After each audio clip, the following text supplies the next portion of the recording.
I expect a stalemate here. Honestly, could Spider-Man survive a Green Lantern situation? Like if Spider-Man and Green Lantern were to fight, I feel like it would be a stalemate. Even though Spider-Man is strong as hell, like busted, busted, really busted. The Lanterns are busted, right? Like they're busted too. They can make anything out of thin air. That's busted. That's what you call really broken. Let me know what you guys think down in the comments below. Could Spider-Man survive the Green Lantern? It's a stalemate. Like there's no way either of them like they're just gonna beat each other, I guess. I don't know. At first when I saw this, I wasn't that hyped, but I'm actually hyped to watch this. The usual sounds of traffic are silenced by a low hum that vibrates in your teeth. On one side of the street, crouching on a lamppost, you have Peter Parker, the friendly neighborhood Spider-Man. On the other, hovering Monster. 10 feet off the pavement in a glow of emerald light, is Hal Jordan, the Green Lantern. Most people look at this matchup and call it a joke. They see a kid from Queens fighting a man who polices the entire galaxy with a weapon capable of destroying planets. On paper, it's a total mismatch. Today, we're breaking down exactly what happens when arachnid biology collides with Owen energy constructs. Can a man who stops buses with his bare hands survive a weapon limited only by the user's imagination? The answer is much closer than you think, because while Hal has cosmic power, Peter has a long history. It's only limited by imagination. So I guess in that case, like imagination, I feel like imagination is infinite. No, then I guess infinite. Green Lantern might have the ups, maybe. Of embarrassing cosmic entities. Let's find out if he can survive this one. Chapter 1: The Speed of Thought.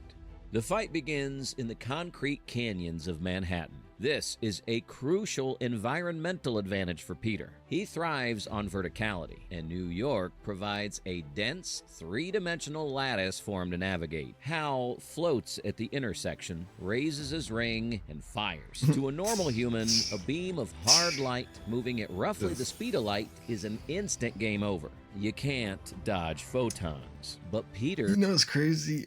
I don't even know, like, if I had a ring like that and I could just, it was just powered by imagination, I wouldn't even know what to do with it first. Like, I wouldn't know. Like, I feel like I would be so overwhelmed to the point where I'm just like, I'm blocked.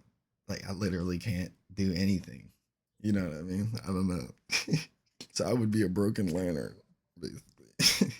Isn't dodging the light, he's dodging the intent. This brings us to our first major scientific variable, the speed of thought versus the spider sense. To use the Green Lantern ring, Hal Jordan has to will it to happen. That requires a neurological process. A visual stimulus hits his retina, travels to the visual cortex, gets processed, and a command is sent to the ring. Even for a top-tier fighter pilot with elite reflexes, that electrochemical loop takes between 13 and 100 milliseconds. That is the biological speed limit of the human brain. Spider-Man doesn't have that limit. His spider sense is effectively precognitive. It operates with negative latency. He perceives the danger before Hal's neurons have even finished firing the command to shoot. So when Hal fires a barrage of green spikes, Peter's already moving. Yeah. Negative latency, that's crazy. That's tough. Air, twisting his body in geometries that defy standard anatomy. He isn't just fleeing, he's closing the gap. He uses Hal's own constructs against him. When Hal creates a green wall to block a web shot, Peter lands on the wall. His electrostatic adhesion pads bond instantly to the surface, even a surface made of solid light, and he pushes off. He transfers his momentum into Hal's construct, turning the enemy's weapon into his own personal springboard. For the first 60 seconds, Peter sits comfortably in survival tier A. He's faster, more agile, and his reaction time creates a lag in Hal's offense. You can see the frustration building in Hal. He's trying to dogfight a target that bounces like a pinball. Since the ring's integrity depends on willpower and focus, every distraction technically weakens the molecular bond. Why doesn't he just summon like a big cage in front of him? Like a big ass cage where it's like you're definitely gonna get caught in it, and it drops down and it locks him in instantly, like, or something, like, you know what I mean? Like, why not do that? There it is. I guess Hal Jordan wasn't thinking about that. His imagination wasn't. This is a tough job though. It's tough. To the constructs. But then the dynamic shifts. Hal realizes he can't hit a target that moves before he thinks. So instead of a precision beam, Hal conjures a massive green hammer the size of a semi-truck directly above the street. He brings it down with zero finesse. Peter dodges. Barely. This is the turn. Peter has to be perfect every single second. Hal only has to get lucky once. The sheer scale of the attacks forces Peter onto the defensive. Hal only has to get lucky once. And not even lucky. Now I'm seeing Green Lanterns as like really, really like busted as He realizes that while he can outthink the pilot, he can't outmuscle the plane. The survival rating is about to drop. Of course it's about to drop. Of course it's about to drop. Job with one of the nation's safest carriers, Rail Transport. So if you're unemployed, underemployed, or simply ready for a career change, our program will give you the skills you need to be a professional truck driver. And will support you with additional training in your new driving career. See ya. Chapter 2, The Unbreakable Box. The Unbreakable Hal Box. stops playing the fly swatter game. He realizes that trying to tag a precognitive gymnast with a linear beam is a waste of battery charge. So he changes the geometry of the fight. He points to his ring, and instantly the world goes emerald green. Peter isn't dodging anymore. He's contained. He bounces off the interior curve, searching for a seam. All he needs to do. Or a vent. There is nothing. This drops our survival probability straight to tier C. Why? Because Spidey's greatest asset, his mobility, just hit a wall. Literally, he's now in a cage match with a god-tier weapon, and the cage is the weapon. Peter doesn't hesitate. He plants his seat on the curvature of the floor, coils every muscle fiber in his enhanced body, and throws a haymaker that would decapitate a T-Rex. Boom! Let's run the numbers on that hit to understand the physics at play here. Depending on which comic era or handbook entry you're looking at, an adrenaline-fueled Spider-Man is listed as Class 10 to Class 50. This means he can press lift anywhere from 10 to 50 tons. The striking force is different from I think he's stronger than that, when you factor in speed and the snap of his tendons, I think he's probably stronger than that. He's knocked out Firelord, and he's supported the weight of a landing jet. If that hull were made of titanium, reinforced concrete, or even diamond, it would shatter. But this is Owen energy. It doesn't obey the Mohs scale of hardness. Hard light isn't matter. It's a construct of solid photons held together by a gravitational and electromagnetic field generated by the ring. To break it, you don't need to overcome its material stress point, because it has no material. You have to overcome the energy output of the battery. The construct has a tensile strength effectively that's equal busted, to the user's will. Right. Peter hits the wall again and again. The feedback vibrates through his skeleton, shaking his teeth, but the green surface doesn't even crack. It hums. But Peter Parker is a genius, and he realizes that the wall has a flaw. It's not the ring. It's the power source, and the power source is Hal Jordan's brain. The Green Lantern power ring acts as a direct power conduit for the user's imagination and willpower. It requires absolute, unwavering concentration to maintain structural integrity.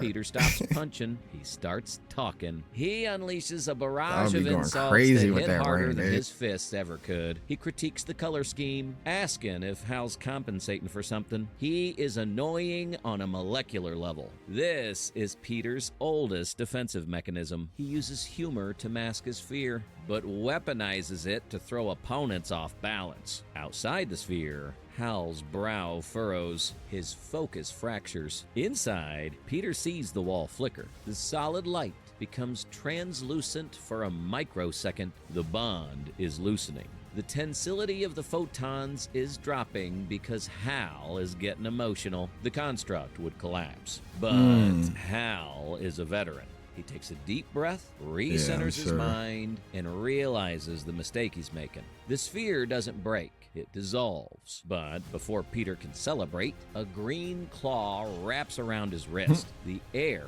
rushes out of the scene as Hal rockets upward. He's done with the city. He's taken this fight to where spiders can't breathe. Oh.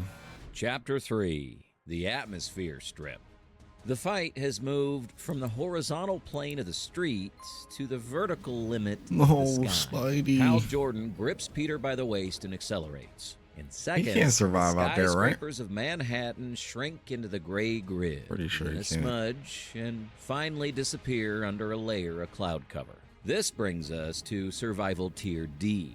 The D stands for Death Zone, a mountaineering term for altitudes where there isn't enough oxygen to sustain human life. Spider-Man is a street-level hero in the most literal sense. His entire combat doctrine relies on interaction with the environment. He needs walls to cling to, flagpoles to swing from, and gravity to be a constant variable. Hal has just stripped the environment away entirely. Hal isn't just flying. Whoa, looks like street level just, it's not hitting me for Spider-Man at all. Street level isn't hitting me for Spider-Man. Let me know what you guys think. Like, is Spider-Man really a street level hero though? I know he's street level, but that's because he chooses to be street level. Like, that's why. Otherwise, everybody will be dead. No. Accelerating to Mach speeds. A modern fighter jet pilot wearing a compression suit can sustain about 9 Gs before G-lock. Gravity-induced loss of consciousness. That's when the blood pools in your legs and your brain shuts down to protect itself. Hal Jordan's personal force field negates inertia for him. He feels nothing. Peter Parker does not have that luxury. If Hal accelerates from 0 to Mach 10 in under 5 seconds, Peter is experiencing upwards of 50 Gs of force. His vascular system is durable enough to prevent his veins from bursting, and his heart is strong enough to pump blood against that crushing pressure. Then comes the temperature. As they breach the troposphere, the ambient temperature drops to roughly -60 degrees Celsius. Spider-Man's suit is made of spandex and unstable molecules, designed for flexibility, not thermal insulation. They are now entering the stratosphere. The air pressure here is so low that the partial pressure of oxygen isn't sufficient to push O2 into the bloodstream. This is hypoxia. He's fighting for his life. His heart rate is spiking, and his metabolic demand is through the roof. The spider sense is screaming. It's a deafening buzz in the base of his skull, warning him of imminent death. Peter's vision begins to tunnel. The edges go black. We need a real Spider-Man death. He knows he has roughly 30. We need a real Spider-Man death in the MCU too. And like, you know,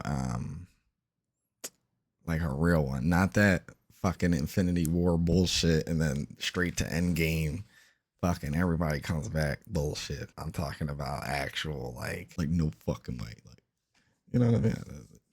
That's how you really get a feeling. Like, how you really get the feeling. All wins by default. Peter aligns his wrist. His shooters are mechanical, unaffected by the biological stress. He doesn't aim for the ring. He aims for the pilot. Thwip, a glob of impact webbing fires downward. It freezes almost instantly in the cold air, becoming a hard, icy projectile. Hal flinches. It's a natural human reaction. The sudden deceleration sends Peter tumbling into freefall. Gasping as the thicker air of the lower atmosphere rushes back into his lungs. He is alive, but the message has been sent. Hal Jordan isn't just a pilot anymore, he's a force of nature. And Peter is just a biology experiment trying not to freeze. Hal wipes the frozen web from his faceplate. He realizes that chasing a spider around the sky is inefficient. He stops moving. He hovers there, a green star against the darkness of space, and he stops holding back. This brings us to survival tier F. F stands for force, infinite force. Down below, Peter is at terminal velocity, plummeting back toward the cloud layer. He's calculating his re-entry, looking for a building to snag.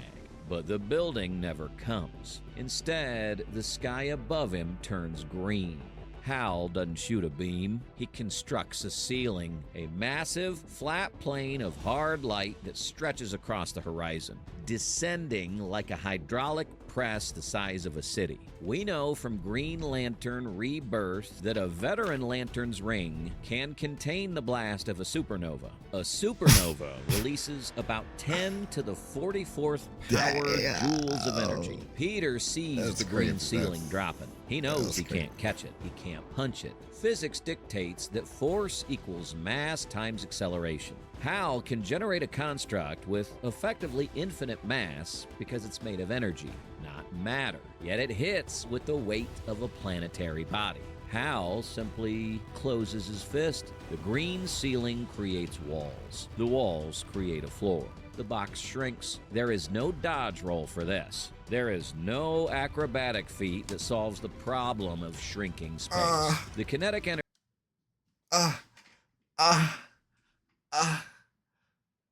Charlie horse. Charlie horse in my foot, dude. What the hell? Please don't do it again. Oh my god. Yo. I survived. I think, I don't know why it feels like my foot wants to do it automatically. Like it just wants to put it in Charlie horse mode or something. Like, oh my god, that was crazy. You almost lost me there, Bush. You almost lost me there. Energy of this impact reflects 100% back to his own body. His ribs crack, the suit tears. He isn't defeated by damage or pain. He's defeated by pure geometry. This is the reality check. Green Lantern is a cosmic entity operating on the fundamental emotional spectrum of the universe. When the Lantern stops playing by earthly rules of physics, when he stops making baseball bats and starts making singularities, the fight is over. The fight is over. So, where does that leave us? If we look at the micro game, Spider-Man dominates. He has the reaction time to dodge Hal's thoughts. He has the agility to use Hal's constructs. That's what I was saying too. He has the wit to disrupt Hal's focus. In a sparring match or a city chase, Peter Parker makes Hal Jordan look slow. It's basically Spider-Man wins, Green Lantern wins. It really is. It really is, because, you know, it could go down anyway. Unimaginative. But in the macro game, the math is brutal. Once the environment's removed, or the scale of the attack drops to 0, we give Peter Parker a survival rating of B-. He survives this encounter only if Hal Jordan stays in character, meaning if Hal acts like a human pilot who throws punches and flies jets. The moment Hal acts like a weapon of mass destruction, Peter is a stain on the wall. Yeah. What do you think? Is there another don't give him the chance. Tier hero who stands a better chance against a Lantern? Maybe Batman with a yellow ring and prep time, or Wolverine with his regeneration. Let us know in the comments below. Like, Spider-Man could instantly he would have to end Green Lantern within 20 seconds, maybe 15, 10 seconds of fighting him. He cannot fight him that long, and he's gonna have to break his no-kill rule too, just like how Batman has his no-kill rule. You know, Spider-Man has his no-kill rule. He's gonna have to break that, because if Hal's like relentless and he's just gonna keep coming at Spider-Man, and he's gonna try to kill Spider-Man, and then Spider-Man, you gotta do something. You gotta do something. Let me know what you guys are thinking down in the comments below. Is it a stalemate or nah? Definitely not a stalemate. I could feel it from you guys. It's definitely not a stalemate. Stay tuned though for the next Nerd Science bangerino, boys. Thank you, Nerd Science, for another banger. I'll see you boys in the next one. GG's.